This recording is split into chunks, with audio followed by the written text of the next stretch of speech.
এই বোনটির স্বামী মারা যায় ছাত্র আন্দোলনের সময়। দেখুন কি করুণ অবস্থা এখন এই বোনটির। যারা মারছে তাদের শাস্তি দিবে। আমি আমার হাজবেন্ডের লাশ নিয়ে যাবো। বাসা থেকে বেরিয়েছিল কখন? আমার হাজবেন্ড বেরোছে 2 ঘন্টাও হয় নাই ভাই।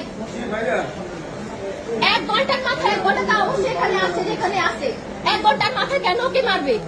ওকে বাসা থেকে বের হতে পারবে না? বাসা কোথায় ছিল আপনার? আমার বাসা রায়েরবাগ মোহাম্মদবাগ। রায়েরবাগ মোহাম্মদবাগ। উনি কোথায় গুলি করেছেন? না একদম না, বের করবেন না। একদম সাংবাদিক তো বের করবেন না আপনারা। বের করার মতো রাইট আপনাদের নাই। তারপরে না ভাইয়া একদম না। আসো ঠিক আছে।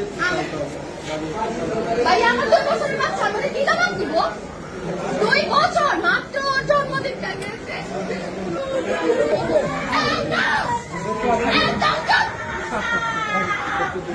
আমার মেয়ে বের হবে না। কি আমি হাতকে বের করতে চাই? বের হবে না।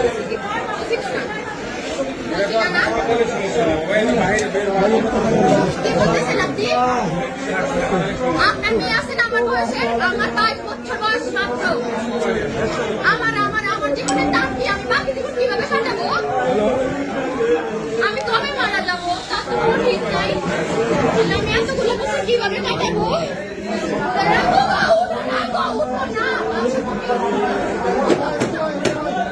আমি বিধবা।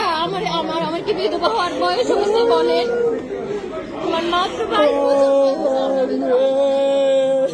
কিভাবে আমাদের সাথে তুমি রাত্রে ঘুমাইবা না? বলো না। নোজারানা ঘুমতে তুমি তোমার ফ্ল্যাটে বসে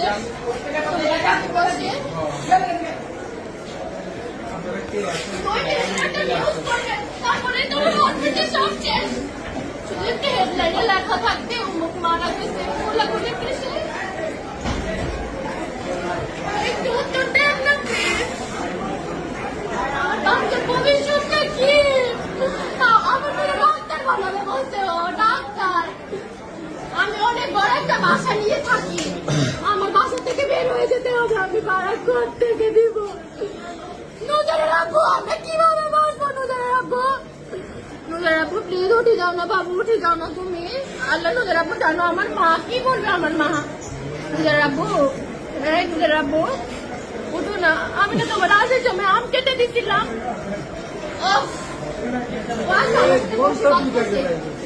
আল্লাহ আমি মানি না। আমার হাজবেন্ড মারা গেছে, আমি মানি না। কোথায় ছাত্ররা কই? ছাত্ররা কই? কোথায় ছাত্ররা?